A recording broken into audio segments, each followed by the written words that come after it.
तो hello guys, स्वागत है आप सभी का हमारे crack UPSC exam YouTube channel में। तो आज के इस वीडियो में हम लोग कवर करने वाले हैं 19 से लेकर 20 अप्रैल के PIB and the Hindu based summary current affairs को।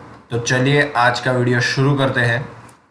तो पहला क्वेश्चन है कि श्री रामानुजाचार्य के बारे में नीचे में से कौन सी बातें सही है। तो पहला है 18 अप्रैल 1017 को श्री रामानुजाचार्य का जन्म हुआ था। दूसरा है उन्हें श्री वैष्णववाद दर्शन का सबसे सम्मानित आचार्य माना जाता है। तीसरा है ये वेदांत दर्शन परंपरा में विशिष्टाद्वैत के प्रवर्तक के रूप में प्रसिद्ध है। तो इसका आंसर है ऑल ऑफ द अबव, यानी कि जो तीनों सेंटेंस दिए गए हैं वो तीनों के तीनों रामानुजाचार्य के बारे में सही दिए गए हैं। थोड़ा जान लेते हैं कि इस टॉपिक के बारे में जान लेते हैं। तो विशिष्टाद्वैत क्या है? तो यह वेदांत दर्शन की एक अद्वैतवादी परंपरा है। यह सुवर्ण गुण संपन्न परम सत्ता का अद्वैतवाद है जिसमें मात्र ब्रह्म का अस्तित्व माना जाता है, लेकिन इसकी अभिव्यक्ति विविध रूपों में होती है। इसे परिमित वेदांत अर्थात सवर्ण गुण संपन्न अद्वैतवाद अथवा या योग्य गैर द्वैतवाद या गुण सूचक अद्वैतवाद के रूप में भी वर्णित किया गया है। वेदांत दर्शन की इस परंपरा यह मानती है कि संपूर्ण जगत की विविधता अथवा बहुरूपता एक ही मूलभूत सत्ता में समाहित होती है। हमारा दूसरा क्वेश्चन है भारत के पूर्व मुख्य न्यायाधीश सीजीआई एस.ए. बोबडे ने हाल ही में समान नागरिक संहिता यूनिफॉर्म सिविल कोड की सराहना करते हुए किसे लागू करने वाला एकमात्र राज्य बताया था? तो इसका उत्तर है गोवा। तो अब इस टॉपिक के बारे में थोड़ा जान लेते हैं। तो गोवा की समान नागरिकता संहिता के बारे में जानते हैं। तो गोवा की पुर्तगाली नागरिक संहिता 1867 मूलतः पुर्तगालियों द्वारा बनाया गया एक विदेशी संहिता कोड है। गोवा की नागरिक संहिता सिविल कोड के 4 भाग हैं जो नागरिकों की धारण शक्ति, अधिकारों का अधिग्रहण, संपत्ति का अधिकार और अधिकारों और उपचारों का उल्लंघन से संबंधित है। यह संहिता गोवा, दमन और दीव प्रशासन अधिनियम 1962 की धारा 5(1) के कारण भी लागू होती है। इस अधिनियम के तहत गोवा की नागरिक संहिता को जारी रखने की अनुमति दी गई थी। संबंधित संवैधानिक प्रावधान। तो संविधान के अनुच्छेद 44 में कहा गया है कि देश में एक समान नागरिक संहिता होनी चाहिए। इस अनुच्छेद के अनुसार राज्य भारत के समस्त राज्य क्षेत्रों में नागरिकों के लिए एक समान सिविल संहिता सुनिश्चित करने का प्रयास करेगा। चूँकि नीति निर्देशक सिद्धांत प्रकृति में केवल दिशा निर्देशीय है, अंततः राज्यों के लिए उनका पालन करना अनिवार्य नहीं है। हमारा अगला क्वेश्चन है अंतर्राष्ट्रीय स्मारक एवं पुरातत्व स्थल दिवस वर्ल्ड हेरिटेज डे कब मनाया जाता है? तो इसका उत्तर है 18 अप्रैल, यानी कि 18 अप्रैल जो अभी गई है उसी के दिन हम अंतर्राष्ट्रीय स्मारक एवं पुरातत्व स्थल दिवस मनाते हैं। तो अब इस टॉपिक से रिलेटेड जान लेते हैं। तो कई देशों में इस दिन को विश्व विरासत दिवस वर्ल्ड हेरिटेज डे के रूप से भी मनाया जाता है। इस वर्ष के विश्व विरासत दिवस का विषय यानी कि इसका टॉपिक था मिश्रित भूत विविधता पूर्ण भविष्य, यानी कॉम्प्लेक्स पास्ट डाइवर्स फ्यूचर्स। वैश्विक स्तर पर इस दिवस को अंतर्राष्ट्रीय स्मारक एवं स्थल परिषद यानी कि international council on monuments and sites द्वारा आयोजित किया जाता है। भारत में विश्व विरासत स्थल कौन से हैं? तो पूरे विश्व में यूनेस्को द्वारा मान्य प्राप्त 1121 विश्व धरोहर स्थलों में से 38 विश्व विरासत संपत्तियां यानी कि 38 विश्व विरासत परिसंपत्तियां भारत में अवशिष्ट है, यानी कि 38 विरासत है वो भारत में है। वर्ष 2019 में जयपुर सिटी भारत के विश्व धरोहर स्थलों की सांस्कृतिक सूची के तहत 38वां विश्व धरोहर स्थल घोषित किया गया था, यानी कि लेटेस्ट विश्व धरोहर स्थल भारत का कौन सा है? तो जयपुर सिटी। हमारा अगला क्वेश्चन है राष्ट्रीय जलवायु भेद्यता आकलन रिपोर्ट किसके द्वारा जारी की गई? इसका उत्तर है department of science and tech. इसके द्वारा अभी हाल ही में राष्ट्रीय जलवायु वैधता आकलन रिपोर्ट जारी किया गया है। तो अब इस टॉपिक के बारे में जान लेते हैं। तो department of science and technology, अब इसका रचना ये स्थापित कब हुआ है? तो 3 मई 1971 को इसकी स्थापना की गई है और इसके रिस्पॉन्सिबल मिनिस्टर है Harshvardhan, minister of science and technology.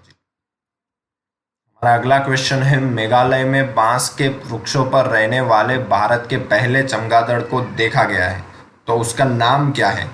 तो इसका उत्तर है डिस्क फुटेड बैट, यानी कि डिस्क फुटेड बैट, जो मेघालय में बांस के वृक्ष पर रहने वाला भारत का पहला चमगादड़ है, जिसे अभी हाल ही में देखा गया है।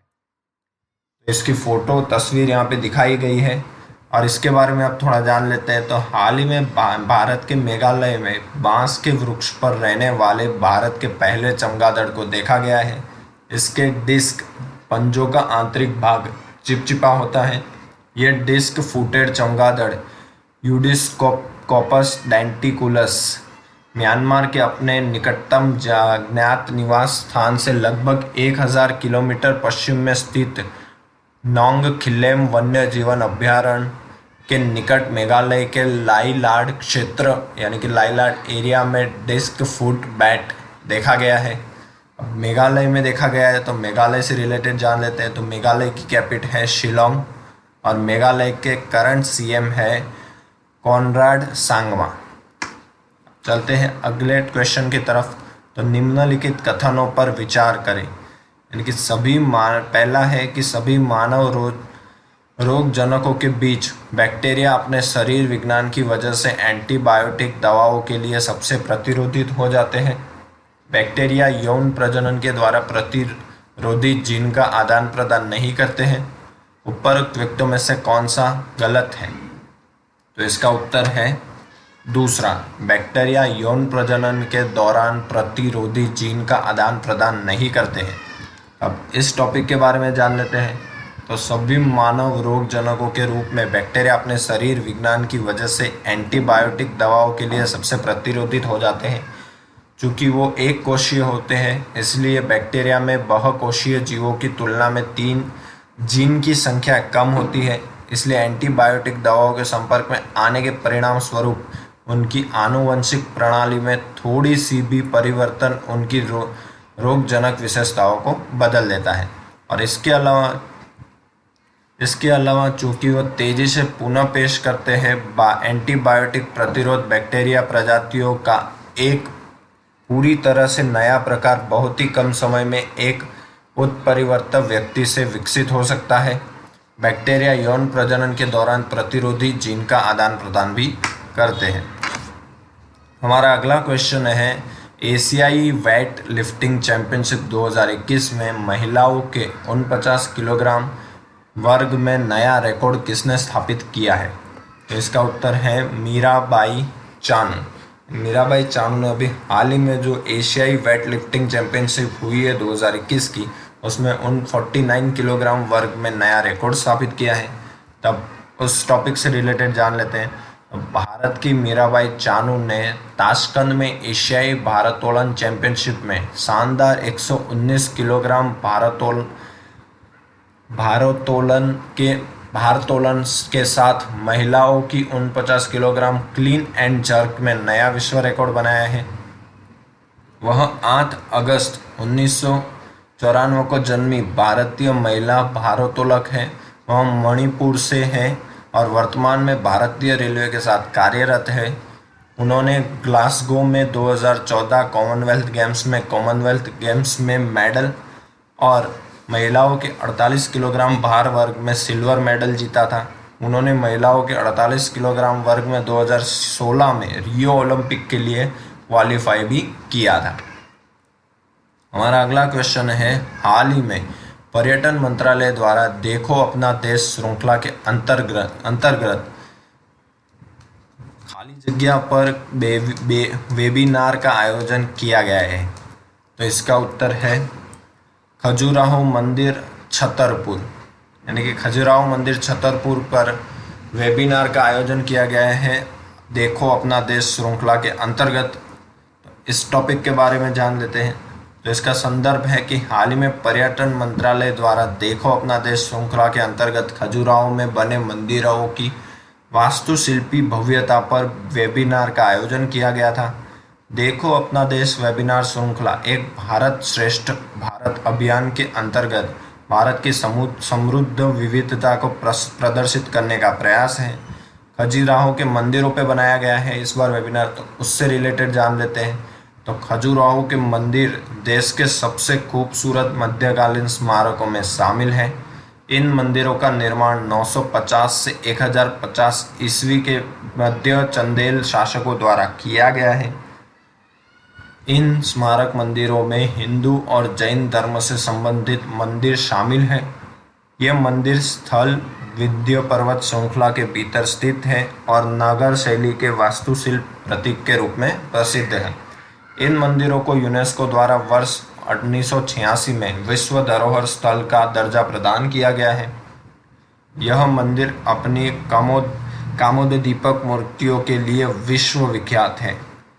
खजुराहो के मंदिर का पहली बार लिखित रूप से उल्लेख ईस्वी सन 1022 में अबू रिहान अल बिरूनी तथा 1335 ईस्वी सन में अरब यात्री इब्न बतूता के विवरणों में मिलता है। हमारा अगला क्वेश्चन है, आरबीआई द्वारा ईआरसी के कामकाज के समीक्षा हेतु एक समिति का गठन किया गया, तो उसकी अध्यक्षता कौन करेंगे? तो इसका उत्तर है सुदर्शन सेन, यानी कि सुदर्शन सेन जो है वो इस कामकाज हेतु एआरसी की समीक्षा समिति का गठन किया गया है उसका अध्यक्षता करेंगे। तो इसके बारे में जान लेते हैं। तो हाल ही में भारतीय रिजर्व बैंक द्वारा सुदर्शन सेन की अध्यक्षता में वित्तीय क्षेत्र पारंपित में आस्ति पुनर्संरचना कंपनी यानी कि एसेट रिकंस्ट्रक्शन कंपनीज एआरसी के कामकाज के व्यापक समीक्षा करने तथा क्षेत्र की बढ़ती आवश्यकताओं को पूरा करने में ऐसी संस्थाओं को सक्षम बनाने हेतु उपयुक्त उपायों की सिफारिश करने के लिए एक समिति का गठन किया है। इसके टर्म्स देख लेते हैं, इसकी संदर्भ शर्तें देख लेते हैं। तो आस्ति पुनर्संरचना कंपनियों पर लागू मौजूदा कानूनी और विनियामक ढांचे की समीक्षा और एआरसी की प्रभाविकता में सुधार के उपायों हेतु सिफारिश करना, दिवालिया एवं शोधन अक्षमता कोड आईबीसी 2016 सहित तनावग्रस्त परिसंपत्तियों के समाधान में एआरसी की भूमिका की समीक्षा करना। आस्ति पुनर्संरचना कंपनी क्या है? तो आस्ति पुनर्संरचना कंपनी ऐसे विशेष वित्तीय संस्थान होते हैं जो बैंकों और वित्तीय संस्थानों से गैर निष्पादित आस्तियों नॉन परफॉर्मिंग एसेट खरीदते हैं ताकि वे अपनी बैलेंस शीट को साफ कर सकें। इससे बैंकों को सामान्य बैंकिंग गतिविधियों पर ध्यान केंद्रित करने में मदद मिलती है। बैंक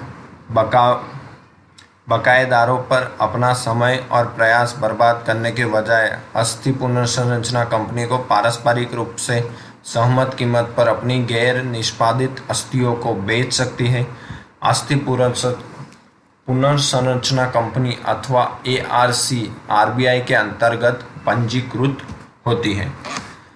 हमारा अगला क्वेश्चन है, नीचे दिया गया कौन से वक्तव्य सही है?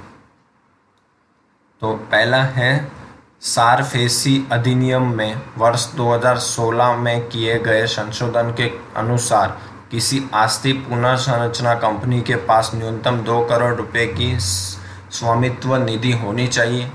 या दूसरा है, रिजर्व बैंक द्वारा वर्ष 2017 में इस राशि को बढ़ाकर 100 करोड़ रुपए कर दिया गया था। आस्ति पुनर्संरचना कंपनी के लिए अपनी जोखिम भारित आस्तियों परम संपत्तियों के 15% का पूंजी पर्याप्तता अनुपात बनाए रखना आवश्यक है।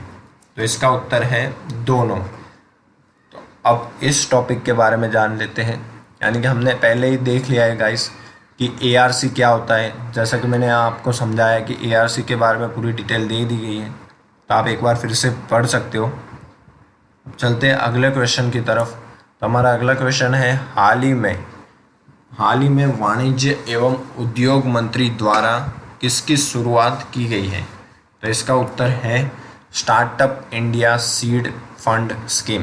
तो हाल ही में वाणिज्य एवं उद्योग मंत्री द्वारा startup India seed fund scheme की स्थापना की गई है, यानी कि इसकी शुरुआत की गई है। तो अब ये है क्या, तो इसके बारे में जान लेते हैं।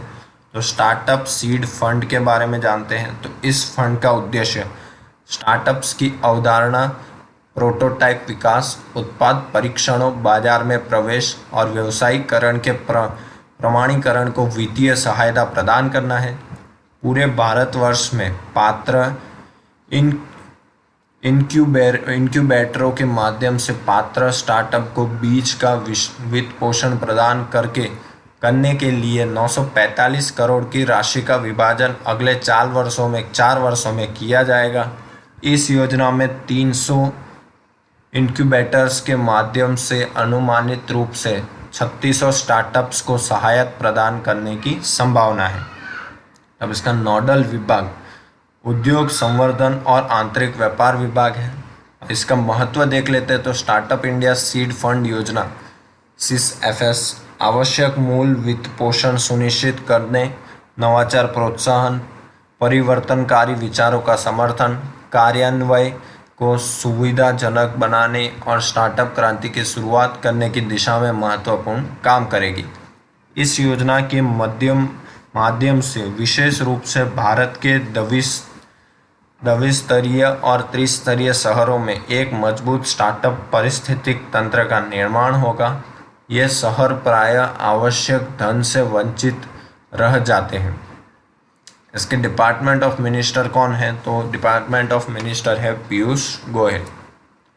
अगला क्वेश्चन है, हाल ही में एक अंतर्राष्ट्रीय ब्लैंक्स के द्वारा संयुक्त राष्ट्र से चीन सरकार द्वारा शिनजियांग क्षेत्र में उइगर मुसलमानों के खिलाफ किए जा रहे अपराधों के आरोप की जांच करने की अपील की गई। तो इसका उत्तर है ह्यूमन राइट वॉच ने ये अपील की गई है। तो इस टॉपिक के बारे में जान लेते हैं। तो इसके ऊपर की गई आवश्यक कार्यवाही, चूँकि चीन रोम स्टैट्यूट पर हस्ताक्षर करता नहीं है और इसलिए चीनी राज्य क्षेत्र में तथाकथित किए जा रहे अपराधों पर अंतर्राष्ट्रीय अपराध न्यायालय का क्षेत्रीय अधिकार क्षेत्र नहीं है।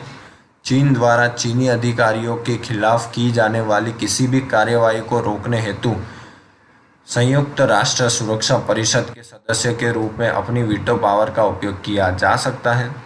अंततः संयुक्त राष्ट्र मानवाधिकार आयोग UNHRC द्वारा आरोपों की जांच करने, अपराधों के लिए जिम्मेदार व्यक्तियों को चिन्हित करने तथा उनके जवाबदेह ठहराने हेतु एक रोड मैप बनाने के लिए एक निकाय का गठन किया जाना चाहिए। अब ह्यूमन राइट्स वॉच ने अपील की थी, तो उसके बारे में जान लेते हैं। तो उसका फाउंडेशन हुआ है 1 जनवरी 1978 में। इसके फाउंडर थे जेरी लेबर और इसका हेडक्वार्टर कहाँ पे आया? तो इसका हेडक्वार्टर है न्यूयॉर्क, यूनाइटेड स्टेट्स में। चलते हैं अगले क्वेश्चन की तरफ। नासा के मंगल हेलीकॉप्टर की दूसरे ग्रह पर पहली उड़ान होने वाली है, तो उस हेलीकॉप्टर का नाम क्या है? उस हेलीकॉप्टर का नाम है इंजेन्यूटी हेलीकॉप्टर। तो इंजेन्यूटी हेलीकॉप्टर नासा का पहला हेलीकॉप्टर होगा जो मंगल हेलीकॉप्टर के दूसरे ग्रह पर पहली उड़ान लेगा।